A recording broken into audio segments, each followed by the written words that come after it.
Olá,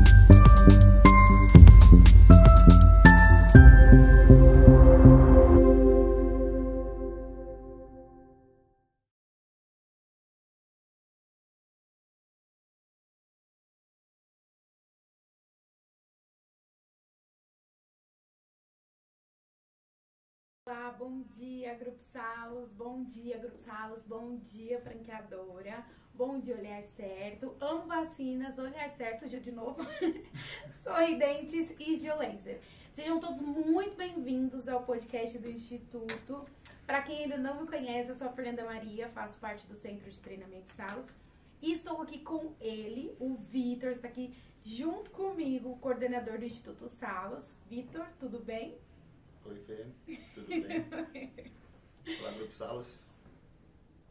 Gente, o Vitor, junto com o time dele, Instituto Salos, eu tô vendo que o Coronel Rubens está aqui na sala também.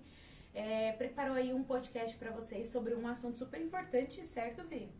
Sim, muitíssimo. Exato, ele trouxe um convidado, tá? Que a gente já vai apresentar ele aqui. Antes de nós apresentarmos o nosso convidado aqui, Coronel, o senhor quer falar alguma coisa? A todos, obrigado para aqueles que estão participando. É um tema extremamente relevante, um dado muito importante, então agradecer demais o tempo do professor, a gente sabe que é corrido, os dias de hoje estão extremamente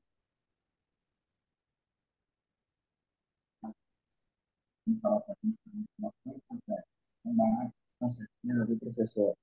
É uma arte para nós, Salos, antes do seu podcast e pós seu podcast. Pode ter certeza que muitas iniciativas aí nós teremos a partir na obrigado mais uma vez pela disponibilidade. Vamos aprender um pouquinho, vamos aprender um pouco aí com o nosso querido professor, pela, pela presença e muito obrigado pela sua disponibilidade, professor. Tá sem som, professor. Eu vou aproveitar já para apresentar aqui quem que é o convidado para falar sobre esse assunto de gerenciamento de resíduos. Ele é advogado, consultor internacional e especialista em gestão de resíduos e economia circular. Nós estamos aqui com ele na sala, o professor Fabrício Soler. Tudo bem, professor? Tudo jóia, bom dia a todos. Primeiro, registro aqui a satisfação de estar com vocês. Obrigado, Coronel, a gentileza das palavras. E o intuito aqui é um bate-papo, trazer um pouco do que esse tema resíduos representa, está no nosso dia a dia.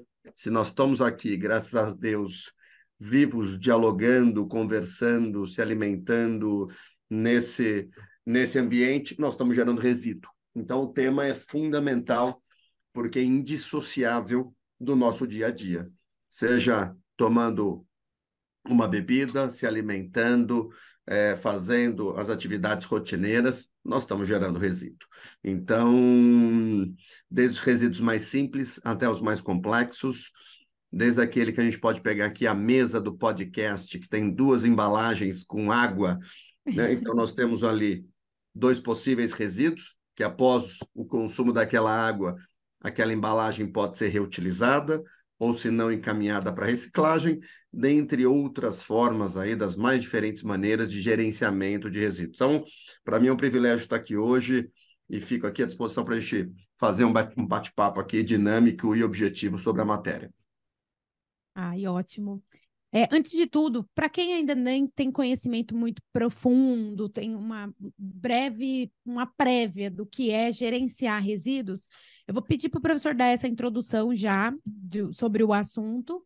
E quem tiver dúvidas enquanto ele estiver falando, já pode colocar aqui no chat, tá? E nenhuma pergunta é boba, tá, gente? Vocês podem perguntar aqui que ele vai responder para a gente. Eu já tenho a minha dúvida que eu estava falando com o Vitor aqui no começo. Eu falei assim, gente, como que a gente mensura, né? Traz um indicador de quantidade de resíduos que a gente tem na empresa, por exemplo. Eu fiquei curiosa já, inclusive já até quero saber a resposta sobre isso. Mas eu vou deixar o professor Fabrício já começar aí abordando sobre o assunto, falando sobre, e aí depois a gente começa a responder as perguntas. Então vamos lá, pessoal. Primeiro vamos para a parte mais simples, conceitual aqui, para estarmos aqui todos na mesma página. Quando a gente está falando de resíduo, né, o resíduo é quando a gente no resultado das nossas atividades diárias. Então, por isso que eu dei o exemplo aqui da garrafinha, e aí o eletroeletrônico, a lâmpada em fim de vida, o resto de alimento, né?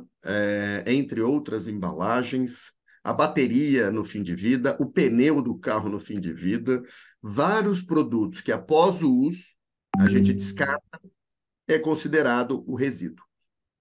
E eu dou um exemplo muito simples, puxa o lixinho de casa, que eu tenho certeza aqui que todo mundo hoje já separa. O pessoal que está aqui acompanhando o nosso bate-papo, aqui o nosso podcast, não mistura os resíduos, que tem a fração seca, que é onde tem as embalagens, papel, papelão, plástico, embalagem multicamadas, e a fração orgânica, que é o resto de alimentos. E tem ainda uma terceira, pessoal, que a gente chama de rejeito. O rejeito é o popular lixo. Lembra que a gente chama o lixo, lixo. Esse é o rejeito. Porque esse não dá para reciclar, reaproveitar, reutilizar. Por exemplo, o lixinho do banheiro. O lixinho do banheiro é rejeito. Ponto. O reciclável, embalagem, plástico, papelão, vidro e tal.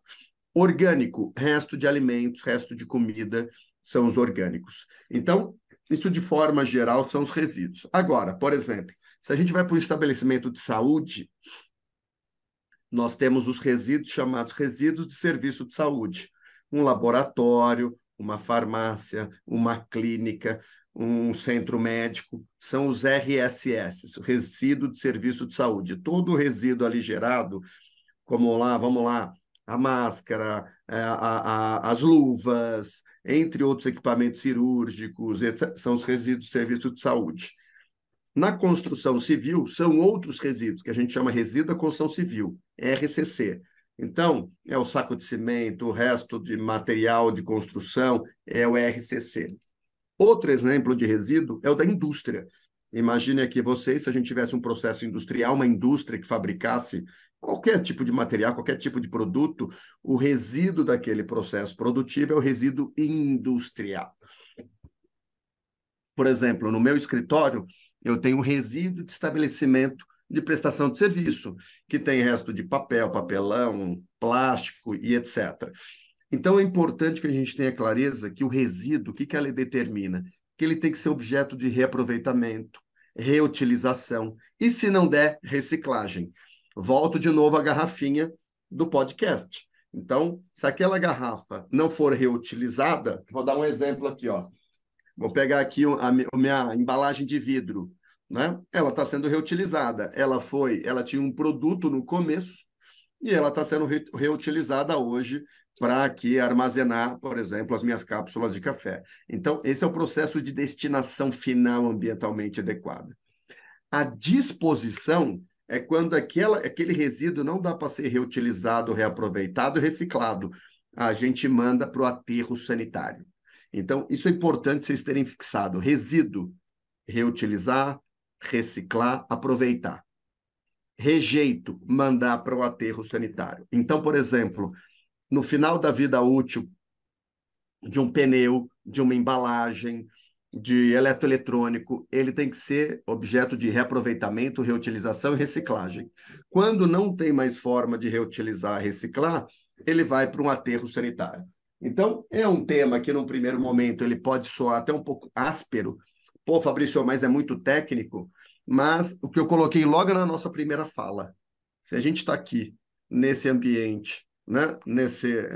Aqui acompanhando esse debate, esse podcast, de alguma forma, ao acordar, nós geramos algum tipo de resíduo, comendo um sanduíche, tomando um café da manhã, coisa que o valha, né? Seja aqui nesse momento, como eu dei o exemplo das garrafinhas, então, se nós estamos aqui, nós estamos gerando resíduo, e o intuito sempre é gerar o menos possível. Então, quando eu, por exemplo, eu uso essa xícara, né, para tomar a minha água, por exemplo, eu estou evitando a geração de resíduo, como novas embalagens, por exemplo. Então, esse é o raciocínio, ou essa é a dinâmica do gerenciamento de resíduos sólidos. E como está muito bem aqui também já ponderado, dentro da nossa reflexão aqui inicial, se todo resíduo pode ser reutilizado ou reciclado. Esse é o ideal. O resíduo é para isso. Se ele vai para aterro sanitário, ele é rejeito. Então, tudo que é passível de reutilização, reaproveitamento, reciclagem, deveria estar submetido a esse processo. Quando não possível, aí sim encaminha-se para o aterro sanitário, porque você está mandando para o aterro sanitário o lixão. Desculpa, você está mandando para o aterro sanitário o rejeito, melhor dizendo. E só vou trazer alguns dados aqui para eu também fazer o pinga-fogo aqui. Deixar bem claro para vocês o seguinte: o Brasil tem 5.570 municípios, aproximadamente 3.000 municípios ainda têm lixões, pessoal. Lixão, buraco, vala, que tem todo tipo de material que contamina solo, contamina água e compromete a saúde pública. De novo, de 5.570, 3.000 aproximadamente, 2.500 a 3.000 municípios ainda usam lixões. Vejam o tamanho do desafio. A metade, então, seria a metade praticamente. A metade, coronel, a metade lixões. Preocupante. Olha o tamanho do desafio. Eu vou somar o desafio do saneamento trazendo o seguinte dado para vocês. 100 milhões de brasileiros não têm o esgoto tratado. Todo dia é lançado esgoto nos cursos d'água, rios, igarapés, sem tratamento. É a metade. Isso equivale à população da França e da Espanha somadas. O Brasil tem uma França e uma Espanha diariamente lançando esgoto sem tratamento. E o ponto mais dramático, na minha opinião, é da água. Nós temos aproximadamente 30 milhões de brasileiros que não têm acesso à água nas suas residências. 30 milhões. É praticamente a população do Canadá, aproximadamente. Então, assim, nós temos um desafio enorme no saneamento como um todo, e a gente só vai conseguir avançar nessa pauta com o envolvimento do setor privado empresarial, do poder público e da sociedade como um todo. Cada um de nós aqui, como consumidores, como geradores de resíduos, somos partes desse processo para evitar que essa degradação, que essa poluição perpetue em território nacional. Então, essas são as minhas considerações iniciais aqui para o nosso bate-papo. Eu falei que não existe pergunta boba, né? E aí, na hora que ele estava falando, já veio uma, eu falei, não, é muito boba eu perguntar isso. Mas é curiosidade. Porque, assim, ó, todos os resíduos, ou eles serão reciclados, ou eles serão reutilizados. E quando não, eles vão para um aterro que a gente chama de rejeito, né? O termo lixo. E aí eu tô pensando, e se vai chegar algum momento da nossa vida que não vai ter lugar para colocar isso? E aí? Gente, Não, comecei a bom ficar com medo ponto. desse assunto. Bom ponto. É que, lamentavelmente, nós estamos um passo atrás. É que nós estamos colocando onde não deve. Né? Hoje, nós estamos colocando em lixão, que já não deveria existir. O Uhum. lixão é proibido no Brasil há décadas, mas ainda assim existem, né? Em todo o território nacional. Então, mais do que, né, lugares para colocar para frente, é eliminar o que está contaminando o solo e contaminando a água e comprometendo a saúde pública. Isso é para ontem. E como que faz? Isso é política pública, controle, Uhum. fiscalização e penalização. Uhum. Né? Nós aqui, enquanto usuários, consumidores, não está ao nosso alcance. Isso é fundamentalmente atribuição do poder público. Uhum. Assegurar que o resíduo que é coletado na cidade sejam encaminhados para o aterro sanitário. Essa é a atribuição do município, assegurar a disposição final ambientalmente adequada. Entendi. Só que, para isso, aqui vem um ponto importante, que aqui compete a nós. O município tem que ter sustentabilidade nessa operação. O que significa isso? Nós, na qualidade de geradores do resíduo, temos que pagar pelo serviço. Da mesma forma que cada um aqui paga pela internet, pacote de dados, luz, água, esgoto. E quando a gente entra no resíduo, geralmente a gente vê uma certa... Ah, mas como assim eu vou pagar o resíduo? Não, mas por que mais uma conta?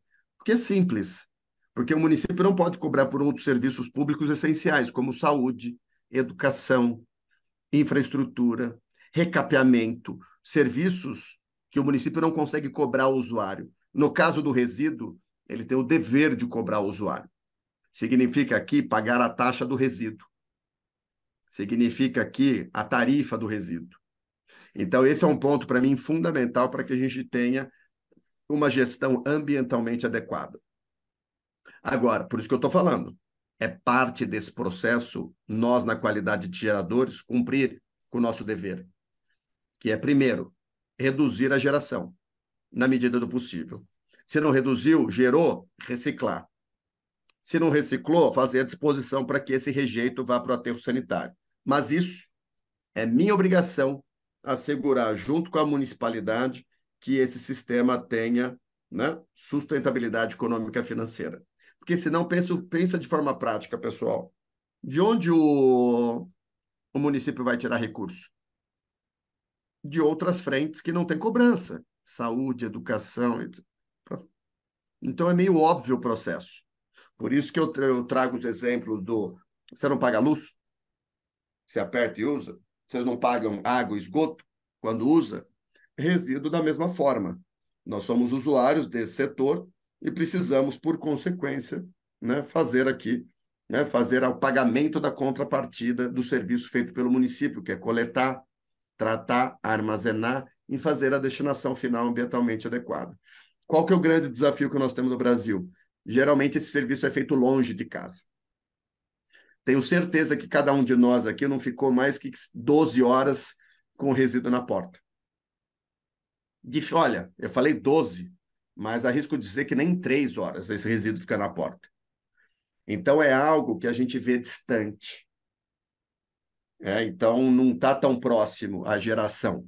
Por isso que quando teve a pandemia, foi um grande desafio no Brasil, porque vocês viram a quantidade de resíduo que a gente gerava no dia a dia. A população estava em casa. A gente estava muito mais em casa, né? A gente gerou um absurdo. E agora, para onde vai isso? De que forma é gerenciado? Isso é a nossa atribuição, está envolvido dentro desse processo.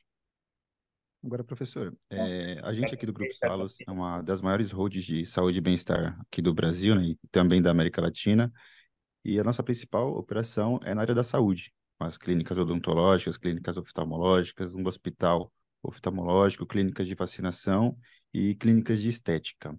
A gente está no processo inicial de entender, basicamente, como é toda a cadeia e as operações das clínicas, obviamente seguindo as legislações da Anvisa e tudo mais.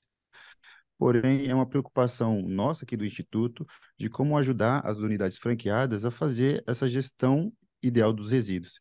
Inclusive, também é uma preocupação de como esses resíduos depois é destinado para quem coleta, seja uma empresa privada, seja a própria prefeitura do município, porque a gente tem clínicas espalhadas por todo o Brasil. Gostaria do ponto de vista do senhor, se possível, como a gente, como um grande gerador de resíduos de saúde, pode mitigar esses problemas que a gente tem nos resíduos em geral, por favor. No meu entendimento, o primeiro ponto... Professor, Fala, Rubens. só para não perder o gancho aí, certa feita, até o Vitor, estávamos eu e o Vitor conversando com uma autoridade também no assunto, e ele disse assim, pô, você comprou o sofá, pagou pelo sofá, o sofá é seu, você utilizou até o sofá ficar. E aí você põe na porta de casa que o poder público dê destinação de sofá. A obrigação é sua, ou então você pague por isso, né? Então, pegando esse gancho aí, que a gente tem essa resistência que esse serviço é algo que vai para um buraco, é mágico, ele some, né? Então, a gente nunca parou para pensar nisso, na verdade. Ele falou sobre esses exemplos e é verdade. A mesa lá que você comprou, desfrutou 10 anos, ficou velha, ela é sua, né? Você pagou por ela, é sua. Agora você quer que o poder público dê um jeito nele. Ou alguém dê um jeito nesse sofá que não seja você. Ou você dá um jeito ou pague por isso, né? Só para pegar esse gancho aí que o professor abordou aí, Perfeito. então é algo para a gente começar a refletir sobre o assunto. Que é um Sem tabu dúvida. ainda no nosso Sem país. dúvida. É o papel do gerador. Então, nós somos os geradores, e a gente precisa estar atento a isso, o nosso papel dentro do gerenciamento. Entrando nessa questão da cadeia do fluxo, primeiro, na minha opinião, olhando todas as clínicas distribuídas no Brasil inteiro, o primeiro ponto, na minha opinião, é o seguinte: não poderia admitir que o resíduo gerado dentro desse estabelecimento seja encaminhado para o lixão. Ponto 1. Né? E por que eu estou dizendo isso? Porque, pela Política Nacional de Resíduos, a obrigação de fazer o gerenciamento é o gerador do resíduo de serviço de saúde. Então, o primeiro ponto é o seguinte: assegurar que não vá para lixão. Segundo ponto, fazer o gerenciamento. O gerenciamento é a contratação de serviço de coleta, transporte e destinação, ambientalmente adequado.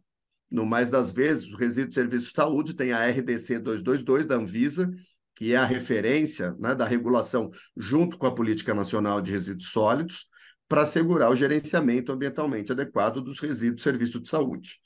Então, acho que esse ponto, para mim, é basilar, assim, é o ponto nuclear. Orientar que não haja uma destinação inadequada, uma disposição, né? Evitar que esse material seja encaminhado para lixão, orientar que tenha um gerenciamento, preferencialmente aqui por terceiro. Lamentavelmente, às vezes, acaba se utilizando o próprio serviço público. Se a regulação permitir, ok, mas nós precisamos ter clareza, né, que na qualidade de gerador do resíduo, que nem eu vou dar um exemplo que acontece em São Paulo, né? São Paulo tem a lei do grande gerador. Toda aquela empresa que gera mais de 200 litros por dia, 2 sacos, não pode colocar o resíduo para coleta municipal.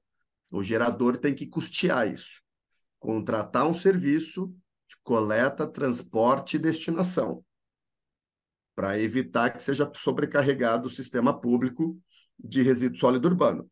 Tá? Então, esse, para mim, além disso, ações que são possíveis a serem adotadas para maximizar a reciclagem de alguns materiais. Então, antes de encaminhar, né, para a destinação, tem algo que dá para enviar para reciclagem, reaproveitamento, antes de ser encaminhado para destruição, disposição final, para aterro sanitário ou outra destinação ambientalmente adequada. Evitar aí a redução, quer dizer, trabalhar pela redução na geração do resíduo. Para mim, esses são orientadores e assegurar com que, e aí é um ponto importante, com que essas unidades tenham um plano de gerenciamento de resíduos. Né? Não dá para fazer um gerenciamento sem ter um guideline, sem ter uma orientação, sem ter aqui uma referência operacional. E isso, no mais das vezes, é feito por um PGRSS, Plano de Gerenciamento de Resíduos de Serviço de Saúde, né? Regulado, inclusive, pela própria RDC. Entendi. Agora, a gente tem alguma regulação, fora essas que você citou, internacional, que a gente precisa ficar de olho a nível de ser uma cobrança de investidores, algo que venha a ser maior do que a regulação nacional ou que possa vir incorporar as regulações nacionais que temos hoje? Eu acredito que o que tenha, e aí não é especificamente para a saúde, não é só para a saúde, no fundo é geral. Nós estamos discutindo hoje em âmbito global, eu estou falando porque eu participo desse debate internacionalmente, um acordo, um tratado global de combate à poluição plástica. Poluição, e aí significa destinação inadequada. Então, com isso, eu tenho visto muitas iniciativas no setor médico hospitalar de empresas trabalhando para reciclagem, economia circular para a cadeia de produtos plásticos. Então, no sentido de reduzir a geração, aumentar a reciclagem e trabalhar com o conceito de economia circular. Então, é um tratado global que está sendo discutido em âmbito internacional para regulamentar os produtos plásticos no mundo. Então, essa talvez seja uma diretriz importante de deixar no radar do setor, mas lembrando, isso observando também aqui o dever de casa. No Brasil, o que se aplica?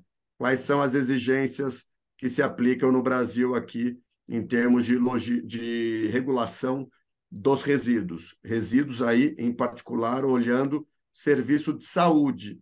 Então, acho que primeiro é olhar a regulação local. A partir daí, as tendências de regulação em âmbito global. A exemplo do Tratado Global de Combate à Poluição Plástica. E eu concluo nesse tema com essas diretrizes, né, voltadas para regulação plástica em âmbito internacional. Só o fato Isso de ter vai essa informação. acontecer, essa é uma realidade. Sim, só o fato da gente ter a informação, para as pessoas que estão aqui na sala, isso aqui depois também a gente vai subir para a plataforma Salos, já é uma ação que nós, como empresa, já estamos fazendo, porque assim, informação é poder. Tem gente que realmente não sabe, tem gente que é leigo no assunto, tem gente que não sabe porque que existem lixeiras coloridas e que você tem que colocar o vidro em um lugar, o plástico no outro. Então, assim, esse já é um ponto bem positivo que eu estou pensando aqui. Já para essa minha última pergunta, não sei se você tem outra. Você, nesse tempo aí que você anda pelos lugares, empresas, comunidade, organizações, instituições, tem desafios muito grandes enfrentados pelas empresas na hora de implementar programas de gerenciamento de resíduos? Você encontra assim um desafio muito grande, uma resistência? Não, assim, eu particularmente tenho visto uma boa receptividade. Sério? O Ah, tá, porque marido aqui eu... vejo- Pode Pode falar, falar. desculpa. Não, é que eu ia falar que eu tô participando aqui do podcast como host com o Vitor, e aí eu já fiquei assim, meu, é um assunto que eu quero muito, que eu tenho muita dúvida, que eu quero muito saber, participar e tal. E aí eu já tô aqui preocupada. E eu falei, será que todas as empresas também têm esse olhar de que a gente precisa fazer várias ações para a gente gerenciar isso de uma forma melhor? Então, vamos lá. Primeiro, assim, eu vejo uma receptividade muito boa do setor privado empresarial, porque isso está associado às melhores práticas. Uhum, Está associado à conformidade, atendimento à obrigação legal, à agenda ESG. Então, está tudo convergindo, uhum, né, no sentido de atender à regulação. Primeiro ponto. Segundo, essa aderência com a agenda ESG e economia circular diferencia as empresas de quem uhum, faz o básico e de quem dá um passo à frente. uhum, Então, as ações voltadas à reciclagem, circularidade do material, medidas voltadas para reduzir o impacto dos seus produtos, também está extremamente aderente hoje dentro do setor privado empresarial. Um dos desafios, naturalmente, é a adesão do consumidor, o cidadão fazer parte desse processo. Agora, para as empresas que têm que cumprir a regulação, o nosso trabalho aqui é assegurar com que elas observem, implemente, gradual e progressivamente os seus planos de gerenciamento de resíduos e trabalhe nesse processo contínuo de redução. Né? uhum. Acho que isso é um exercício que a gente tem que fazer, não só por parte do setor privado, poder público e fabricantes, importadores, distribuidores, comerciantes. O que eu posso te assegurar é que nos últimos 2 anos, 3 anos, eu tenho visto várias iniciativas nessa linha de reciclagem, circularidade, logística reversa, voltado para a cadeia de resíduos e serviços de saúde. Nossa, O que que legal. demonstra que o setor está atento, o setor Uhum. está antenado, né? E está direcionando, está trabalhando nos drives certos para internalizar essas regulações na sua operação, olhando naturalmente aqui o Brasil, né? Não estou Uhum. olhando o mercado internacional, olhando o Brasil, Uhum. naturalmente esse acordo global que eu comentei, aí é uma diretriz internacional, então, vez ou outra será objeto aí de regulação, também em território nacional, mas por hora é fazer o que tem que ser feito. Plano de Sim. gerenciamento, estimular a reciclagem, reduzir o volume, estar em conformidade com a regulação brasileira. Tem mais alguma pergunta? Eu tenho algumas colocações, por exemplo, existe ainda é uma questão cultural ainda, né, digamos, do cidadão, digamos, comum, de acreditar, de não dar muita credibilidade às ações que as empresas fazem ou que as ações dos poderes públicos fazem.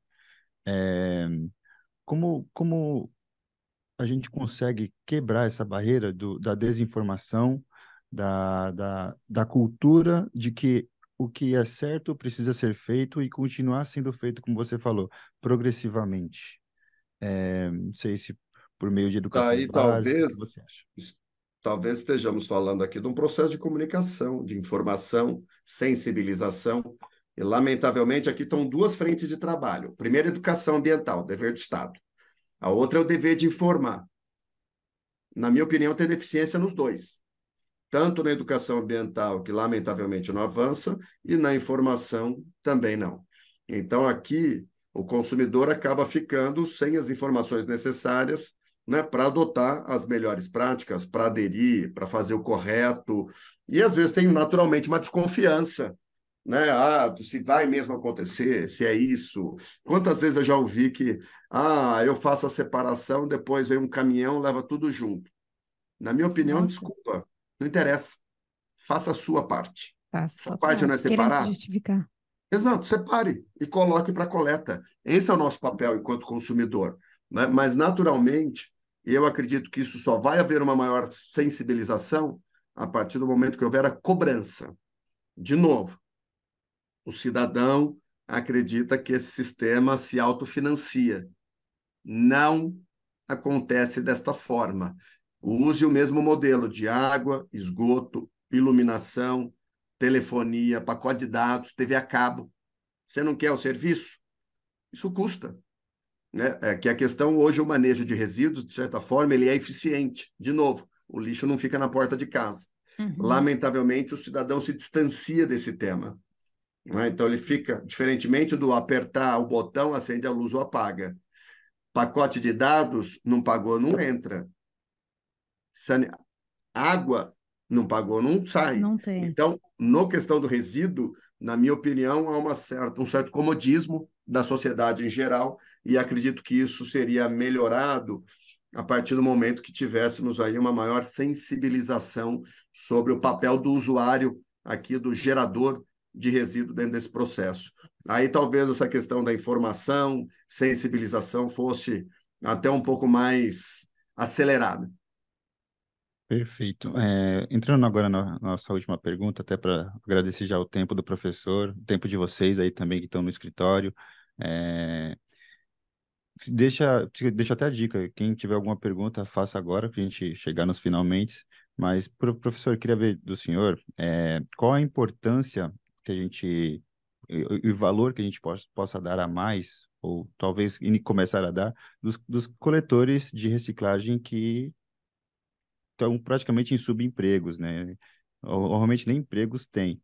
Sobrevivem a partir dos resíduos que nós geramos. Qual a importância deles para toda a cadeia que a gente tem hoje de reciclagem e ambiental?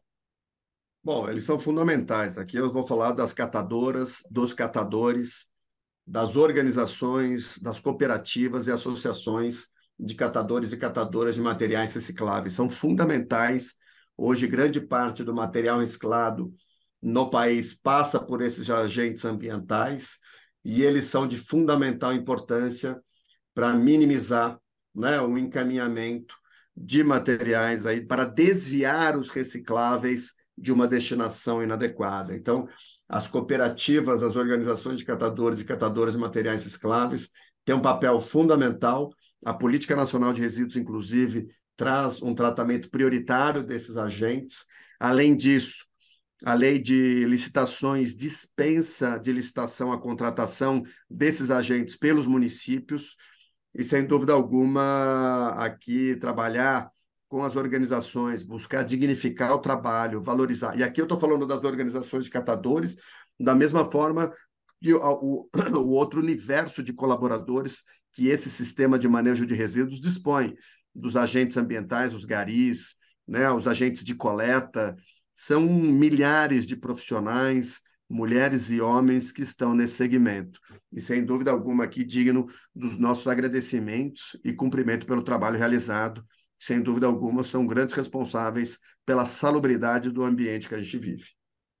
Até deixo a dica, franqueados que encontram dificuldades na destinação dos resíduos nos seus municípios ou com algum tipo de encontrar algum fornecedor que o faça, a dica de procurar na região de vocês, no bairro ou no município de vocês, alguma cooperativa desses catadores e catadoras para ajudar não só o trabalho e a renda deles, dessas famílias, mas também a nossa responsabilidade ambiental como o seu negócio e como um negócio todo do Grupo Salos.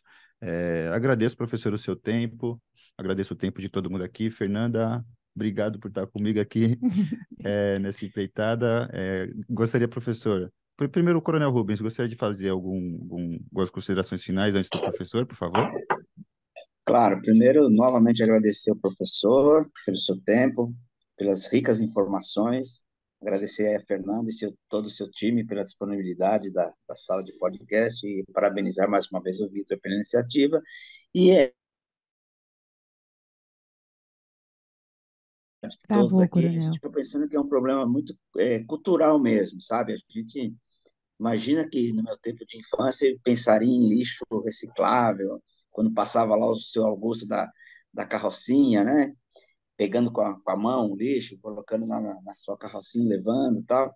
Então é uma questão, eu entendo, professor, de cultural, de tempo, a gente vai transformando e só tem uma arma poderosíssima para isso: a informação e a educação. Essa é a arma mais poderosa.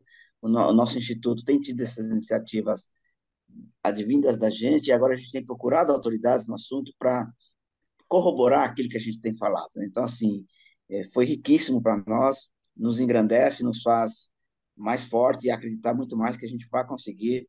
A gente trabalha numa empresa que tem essa cultura, que tem esse viés, né? Então, muito obrigado. E é uma questão mesmo de evolução e usar a arma mais poderosa que a gente tem, que é a informação e a educação. Muito obrigado. Uhum.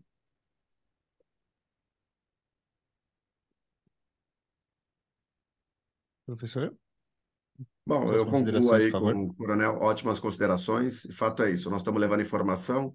Eu acho que o papel do consumidor tem que saber o dele, o papel dele nesse processo.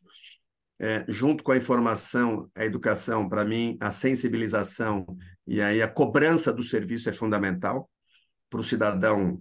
Lamentavelmente, a questão do cinto de segurança no Brasil só avançou com penalização e fiscalização. Verdade. A questão do resíduo, eu entendo que não vai ser diferente, né? O consumidor está numa zona de conforto, que o sistema funciona, né? De novo, o resíduo não fica na casa dele mais do que 2, 3 horas na porta, então o sistema relativamente é eficiente. Agora, precisamos aumentar a reciclagem. Falei para vocês, mais da metade dos municípios em pleno 2024.